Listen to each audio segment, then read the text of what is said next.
అందరికీ నమస్తే అండి. సో ఆంధ్రప్రదేశ్ బడ్జెట్ ఈరోజు రిలీజ్ అయింది. సో ఈ బడ్జెట్కి సంబంధించి చాలా ఆసక్తికరమైన లెక్కలు కేటాయింపులు జరిగాయి. ఇందులో మనం సింపుల్గా సూక్ష్మంగా అంటే బడ్జెట్లో ఏ ఏ శాఖకు ఎంత కేటాయించారు అనేది మార్నింగ్ మనం వీడియోలో చెప్పుకున్నాం.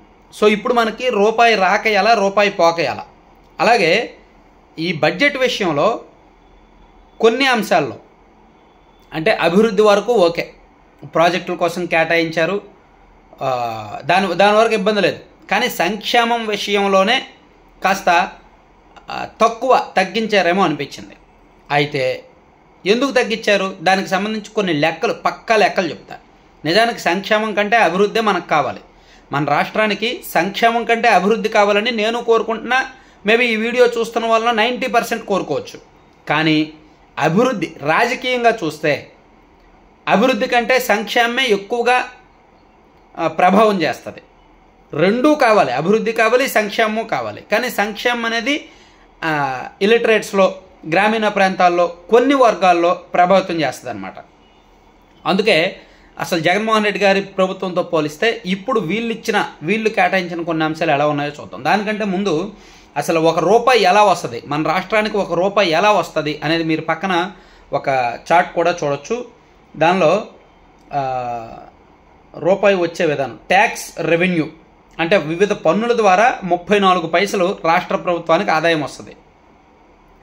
అలాగే open market loan and other liabilities 32 పైసలు వస్తుంది ఆదాయం. అలాగే షేర్ ఆఫ్ సెంట్రల్ ట్యాక్సెస్ ద్వారా 18 పైసలు ఆదాయం వస్తుంది. అలాగే గ్రాంట్ ఎయిడ్ ద్వారా 10 పైసలు ఆదాయం వస్తుంది. అలాగే నాన్ ట్యాక్స్ రెవెన్యూ ద్వారా 6 పైసలు ఆదాయం వస్తుంది. ఇలా రూపాయి రాక సంబంధించి చార్ట్ అది. ఇక రూపాయి పోక, ₹1 ఏ విధంగా ఖర్చు చేస్తున్నారు అంటే 25 పైసలు, 18 పైసలేమో ఇంట్రెస్ట్ ప్రిన్సిపల్ రీపేమెంట్ అంటే వడ్డీ, రూపాయిలో 18 పైసలు అంటే 18% మన రెవెన్యూలో 18% ఇంట్రెస్ట్ అండ్ ప్రిన్సిపల్ రీపేమెంట్కి పోతుంది. అలాగే సంక్షేమం కోసం 18 పైసలు పోతుంది. అలాగే విద్య కోసం 11 పైసలు, వైద్యారోగ్యం కోసం 6 పైసలు, పంచాయతీరాజ్ అండ్ రూరల్ డెవలప్మెంట్ కోసం 6 పైసలు, వాటర్ రిసోర్సెస్ కోసం 5 పైసలు,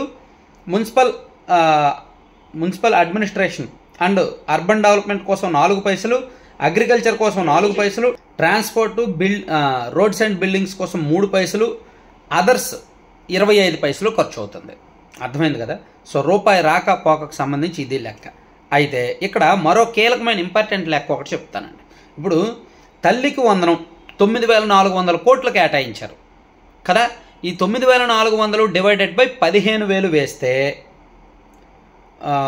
సుమారుగా 62 లక్షల మంది విద్యార్థులకు ఇవ్వబోతున్నారన్నమాట ఈ తల్లికి వందనం పథకం.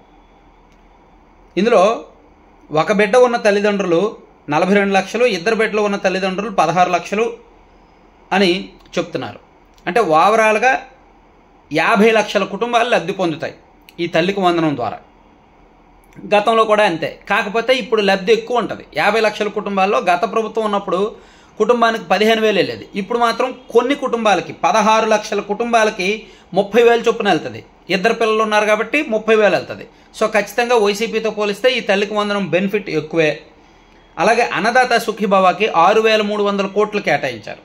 ఇందులో కేంద్రం ఇచ్చే 6,000 కలుపుకుంటే ఈ 14,000 చొప్పున రాష్ట్ర ప్రభుత్వ నిధులు కలుపుతారు. మొత్తం మీద 45 లక్షల మంది లబ్ధిదారులు అవుతున్నారు సుమారుగా.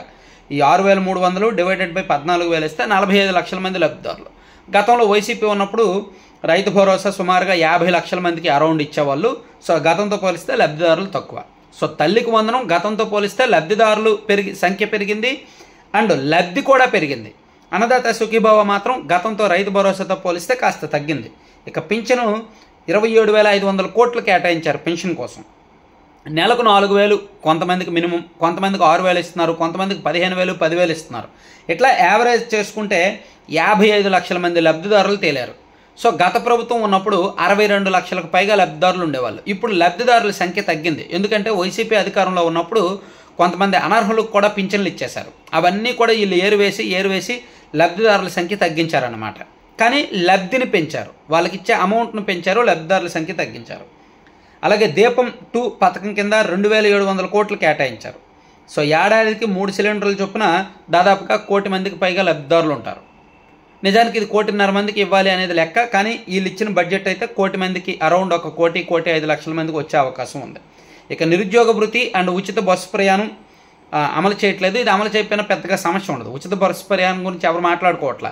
అండ్ నిరుద్యోగ భృతి విషయంలో మాత్రం యువత ఎదురు చూస్తున్నారు. ఖచ్చితంగా నిరుద్యోగ భృతి అంటే ఉద్యోగాలు వస్తే పర్లా, ఒక 2 సంవత్సరాల వరకు ఓపిక పడతారు. ఉద్యోగాలు ఇవ్వండి, ఎక్కడైనా ఉపాధి కల్పించండి అని అడుగుతారు. 2 సంవత్సరాలు 2.5 సంవత్సరాలు అయినప్పటికీ ఉద్యోగాలు రాకపోతే అప్పుడు నిరుద్యోగ భృతి అడుగుతారనమాట. సో ఆ విషయంలో ఒకసారి చూసుకోవాలి. ఇక ఆడబిడ్డ నిధి మాత్రం అత్యంత కీలకం. ఆడబిడ్డ నిధి విషయంలో ప్రభుత్వం క్లారిటీ ఇవ్వట్లేదు. మేబీ ఈ సంవత్సరం ఇంప్లిమెంట్ చేసే అవకాశం లేదేమో, ఎందుకంటే సూపర్ 6లో ఇది కూడా కీలకమైన హామీ. నెలకు 1500 రూపాయలు, సంవత్సరానికి సుమారుగా 18,000 అవుద్ది ఇస్తాము అని చెప్పి 18 ఏళ్ళ నుండి ప్రతి ఒక్కరి ఖాతాల్లో 18,000 సంవత్సరానికి, నెలకు 1500 చొప్పున వేస్తామన్నారు. దీనికోసం చాలామంది వెయిట్ చేస్తున్నారు. దీనికేమో భారీగా నిధులు అవసరం. దీనికి బడ్జెట్లో ప్రస్తావన లేదు కాబట్టి ఈ సంవత్సరం లేనట్టే.